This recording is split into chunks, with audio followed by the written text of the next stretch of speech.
Halo pemirsa She Magazine, apa kabar? Hey, ketemu lagi bareng kita berdua dari Amerika Serikat bersama saya Vina Muptadi dari negara bagian Maryland. Dan saya Ian Umar, kita ketemu lagi di She Magazine, sharing dan empowering. Mudah-mudahan kita bisa menjadi inspirasi dan juga untuk memberikan semangat kepada yang lagi lockdown atau juga stay di rumah. Iya, jangan stres ya, kan kita tetap bisa melakukan banyak hal-hal menarik. Misalnya yang aku lakukan supaya menjaga, supaya nggak stres gitu ya, main ukulele. Kalau kamu apa ya? Kalau aku seperti biasa ya, kalau nggak meditasi dan juga nonton yang namanya film-film jadul. Itu kayaknya film-film jadul itu bikin saya semangat karena masa-masa yang enak kayaknya gitu.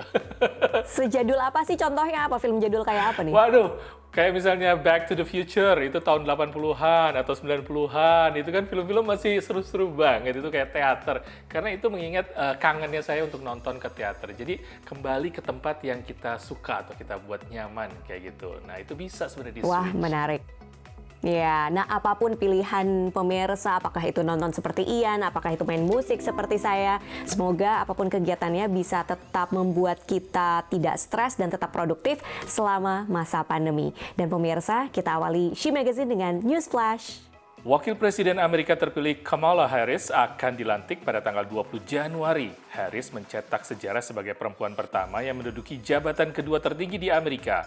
Ia akan mendampingi Joe Biden 4 tahun ke depan. Warga desa Tula Sendirapuram, India yang pernah ditinggali kakek Harris ikut merayakan pencapaian Harris sebagai perempuan Amerika keturunan India pertama yang lolos ke Gedung Putih. Warga Indonesia di Florida, Tori West, merilis novel elektronik berjudul I Think I Can.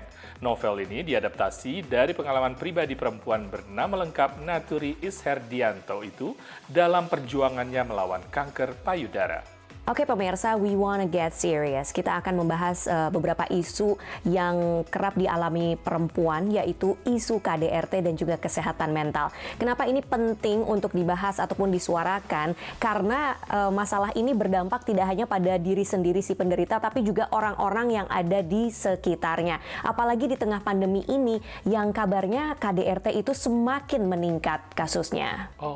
Ya, benar banget Vina. Kalau menurut catatan ini ya, di 14 kota besar di Amerika dilihat bahwa adanya peningkatan kekerasan dalam domestik atau misalnya dilakukan dari senjata api ataupun kekerasan terhadap partner atau perempuan ataupun juga di rumah tangga, dan itu sangat-sangat rumit untuk diatasi.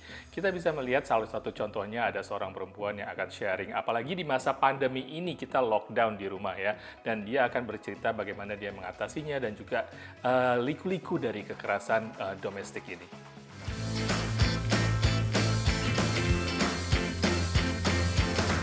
Everyone always says, oh, well, why didn't that person just leave? They must, somehow like secretly this treatment.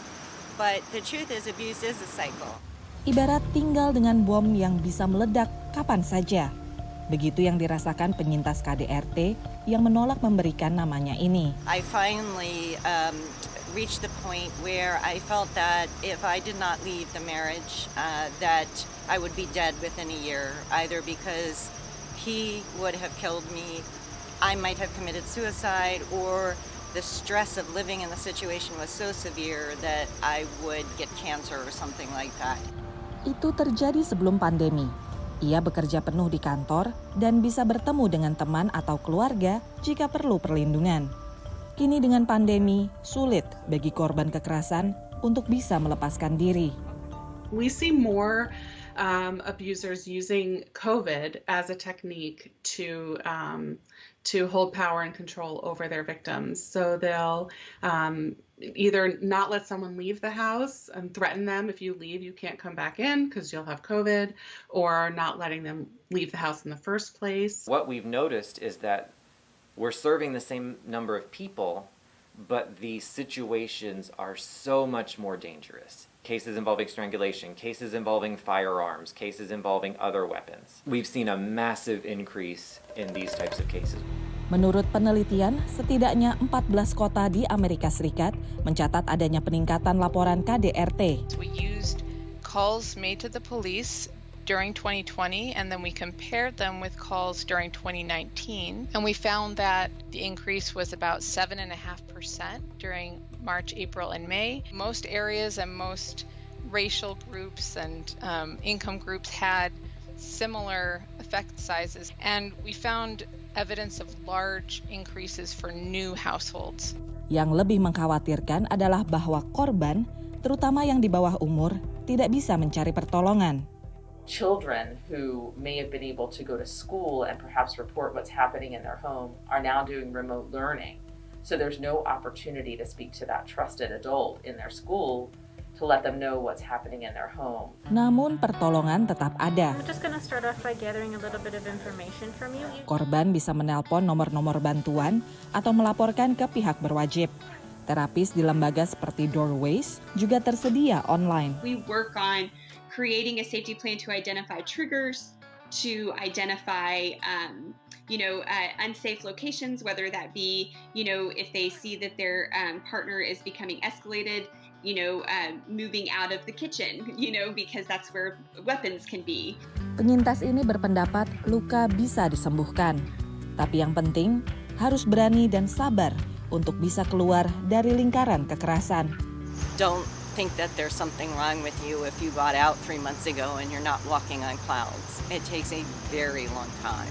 I'm still a work in progress, as we all are. Dari Chevy Chase, Maryland, VOA. Thank you so much for sharing, sungguh berani ya perempuan yang tadi sudah sharing sama kita. Dan yang penting yang bisa dipetik dari berita tadi adalah there's help. Ada bantuan di luar sana sehingga penderita tidak perlu merasa sendirian seperti itu. Oke, pemirsa, benar sekali kata Vina itu. Kita harus reach out. Dan untuk segmen berikutnya kita akan melihat cerita untuk mengenang model Indonesia yang meninggal bulan November lalu di New Orleans. Dan kita akan sampaikan ceritanya setelah berikut ini.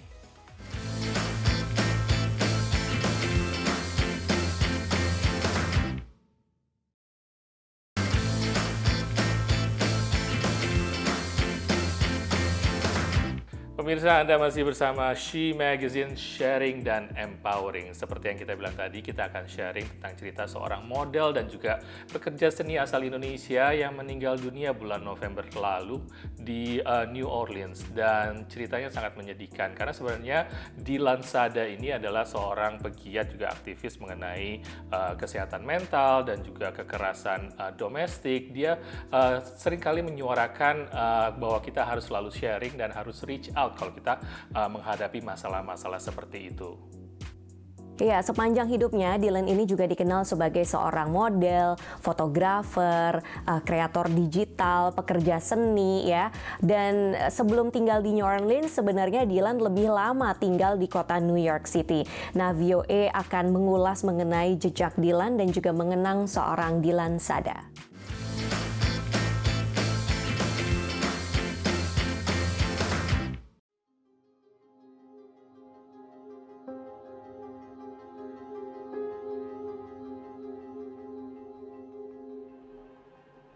Perjalanan kisah Dylan memang penuh suka duka.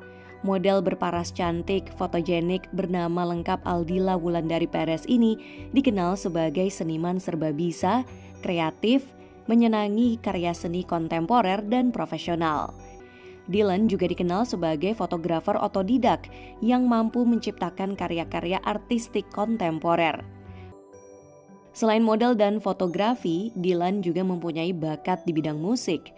Bakat seni Dylan datang dari sang kakek, seorang maestro, guru suara, pendiri pendidikan Bina Vokalia, dan penyanyi seriosa Indonesia, almarhum Pranajaya.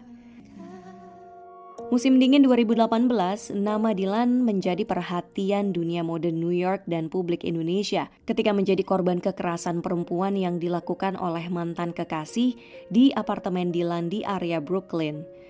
Saat dihubungi produser VOA New York, Dylan sempat menolak diwawancarai. Namun, ia akhirnya buka suara.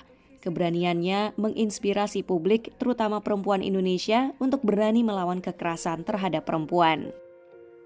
Namun, pelecehan yang menimpa model berusia 36 tahun ini diduga sudah dialaminya sejak masa kecil hingga menimbulkan luka mendalam.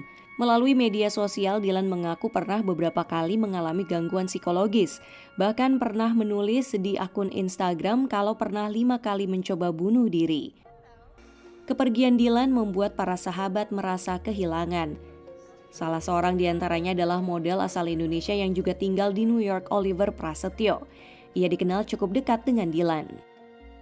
So Dylan and I were pretty close friends. I mean, we didn't see each other every day, we didn't see each other every week, but we kept in touch pretty frequently on DM, on Instagram, on WhatsApp. And I remember this one time, it was 2 or 3 o'clock in the morning, and she asked me to come out to help her with something. And that's what true friendship is.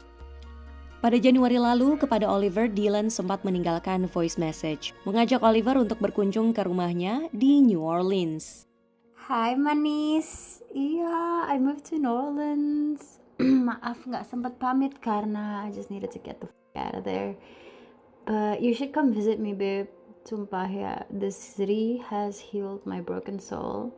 8 November lalu, sahabat dan housemate Dylan, Trey, menemukannya telah meninggal dunia. Kabar kepergian Dylan juga dikonfirmasi oleh pihak keluarga. Kepergian Dylan memang sangat mendadak. Jadi keluarga kita memang semua shock, tapi kita udah ngerasa lebih tenang karena kemarin sudah dilakukan pemakaman Dylan di Amerika Serikat. Keputusan pemakaman di Amerika Serikat juga kita ngerasa sejalan dengan keinginan Dylan, karena dia juga emang udah lebih lama tinggal di sana, dan juga mungkin dia udah lebih nyaman tinggal di sana juga. Jenazah Dylan dimakamkan secara Islam di pemakaman Pineview, dibantu oleh pengurus dari Jefferson Muslim Association New Orleans. Kepergian Dylan telah meninggalkan karya-karya musik dan fotografi kontemporer yang menginspirasi para netizen di media sosial.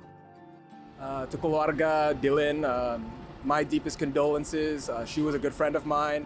Her and I were bonded because we had similar interests and experiences. If there's anything that Dylan would want the world to know or her family to know, is that you have to be mindful of when people are feeling alone. Your friends are legitimately going to be around you, and accept who your friends are, feel the family that is in that friendship, and really hold on to them. Naratama, Vina, Yoga Laksana, Audrey, dan VOA Indonesia. Dalam berbagai unggahannya di media sosial, Dylan ini kerap mengekspresikan diri ya, memposting karya-karya seninya, foto-fotonya, dan juga cukup terbuka mengenai struggle yang dihadapinya, terutama terkait isu kesehatan mental. Dalam sebuah unggahan, ia pernah menulis, "Saya orang Indonesia, saya bangga jadi orang Indonesia, tapi sayangnya kesehatan mental sering diremehkan di sana dan isu yang belum dibicarakan secara terbuka." Nah, itu benar banget tuh ya, karena sebenarnya kesehatan mental itu biasanya dianggap tabu, padahal ini adalah nyata. Dan untuk menilik lebih jauh tentang kesehatan mental ini, di segmen berikut, She Magazine akan menghadirkan seorang psikolog dan dengarkan obrolannya setelah yang satu ini.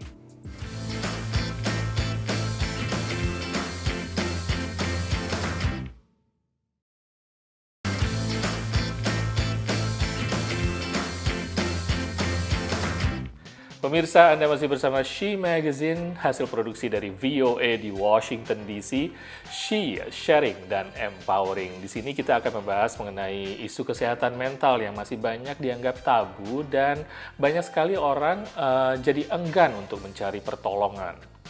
Apa sebenarnya penyebabnya dan kenapa banyak orang enggan mencari pertolongan? Lalu apa juga yang bisa dilakukan baik oleh penderita maupun orang-orang yang ada di sekitarnya ketika melihat ada sesuatu yang mengkhawatirkan? Nah, She Magazine kali ini akan menghadirkan seorang psikolog, Pita Wardani, yang akan sharing mengenai isu kesehatan mental.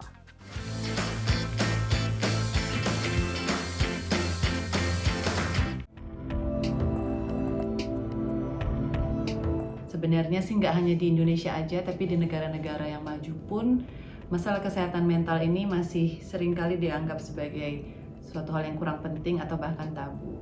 Kalau di Indonesia seringkali masalah kesehatan mental ini lebih dikaitkan sama hal-hal yang kurang ilmiah. Jadi misalnya seperti kalau kita punya masalah berarti kamu kurang pengetahuan agamanya kurang, atau kurang bersyukur, atau dianggap sebagai aib, atau kalau tidak bisa menyelesaikan masalah sendiri dianggap lemah, sehingga ini membuat orang berpikir berkali-kali sebelum pergi ke orang lain atau mencari bantuan profesional ketika dirinya menghadapi masalah. Hal ini tentu sangat disayangkan. Kenapa? Karena ketidakmampuan dalam menyelesaikan masalah ini bisa mempengaruhi fungsinya sebagai individu, yang kemudian juga bisa mempengaruhi masyarakat secara luas. Sebenarnya sekarang perkembangannya sudah cukup baik. Kalau dibandingkan dengan misalnya 10 tahun lalu, belum ada kampanye-kampanye atau belum banyak kampanye-kampanye untuk lebih peduli terhadap masalah kesehatan mental. Atau sekarang juga sudah banyak komunitas-komunitas atau yang tujuannya adalah untuk peduli terhadap kesehatan mental. Kemudian bahkan di film-film juga semakin banyak yang topiknya tentang kesehatan mental dan pengaruhnya terhadap individu, keluarga, dan masyarakat. Kalau bisa lebih dinormalisasi lagi, kalau ada teman yang sekiranya mengalami masalah didorong untuk bicara dengan orang yang profesional, sehingga tidak ada stigma bahwa kalau pergi ke psikolog atau pergi ke psikiater itu berarti dianggap gagal gitu ya, manusia yang gagal atau manusia yang lemah dan sebagainya. Yang belum banyak disadari mungkin adalah bahwa masalah kesehatan mental ini banyak dipengaruhi oleh faktor-faktor di luar kendali individu tersebut. Seperti misalnya tadi ya, unsur kimiawi dalam otak atau cara bekerjanya syaraf dalam otak atau unsur keturunan, sehingga tentu tidak tepat kalau kita kemudian menjudge orang ini untuk sebagai orang yang lemah atau orang yang kurang beriman dan lain sebagainya, dan tentunya juga sangat tidak membantu. Dan satu lagi adalah tampilan seseorang yang memiliki masalah itu tidak semuanya sama. Ada orang yang lebih ekspresif dalam menyampaikan apa yang dia pikirkan atau apa yang dia rasakan, tapi ada juga yang tidak terlihat. Sehingga kita sebagai teman atau sebagai keluarga juga harus lebih peka ketika kita melihat sepertinya ada yang off ya, atau ada yang tidak biasa, yang tidak lazim yang terjadi pada teman atau keluarga kita. Ya, kalau kita melihat postingan teman atau keluarga yang mengkhawatirkan di sosial media, jangan ragu-ragu untuk tanya, untuk reach out ke orang tersebut, apa yang bisa kalian lakukan, apa yang bisa kita lakukan untuk membantu si individu ini untuk menyelesaikan masalahnya dengan lebih baik. Jadi kita tidak akan pernah tahu kapan pesan yang kita kirim atau telepon yang kita lakukan itu bisa memberikan dampak yang positif terhadap si individu ini. Jadi jangan ragu-ragu, kalau memang ada yang mengkhawatirkan, silakan reach out, tapi tentu juga tetap respect privacy orang tersebut. Dan juga space, kadang-kadang orang masih butuh waktu untuk bisa mencerna, untuk bisa kemudian terbuka terhadap orang lain. Yang penting adalah ketika kita reach out, kita memberikan pesan bahwa ada orang yang peduli, bahwa ada orang yang mau hadir untuk mereka. Dan ini adalah suatu hal yang penting buat mereka ketahui. Thank you Pita Wardani, seorang psikolog yang tinggal di Maryland di Amerika, atas sharingnya mengenai kesehatan mental. Mudah-mudahan meningkatkan kesadaran kita akan kesehatan mental, dan jangan lupa dicek temennya ataupun juga saudaranya. Ya, setiap orang kan punya struggle-nya masing-masing. Kalau ada perhatian dari orang yang terdekat, mungkin itu bisa membantu ya. Wah, betul sekali Ian. Ini jadi semacam reminder ya bagi kita semua. Pokoknya She Magazine akan selalu sharing and empowering. Tentunya terutama bagi para perempuan. Akhirnya saya Vina Muptadi dari negara bagian Maryland pamit undur diri, dan juga teman saya di sebelah. Saya Ian Umar dari apartemen saya di Washington DC. Saling jaga kesehatan, fisik dan juga mental. Sampai ketemu lagi. Bye. Bye.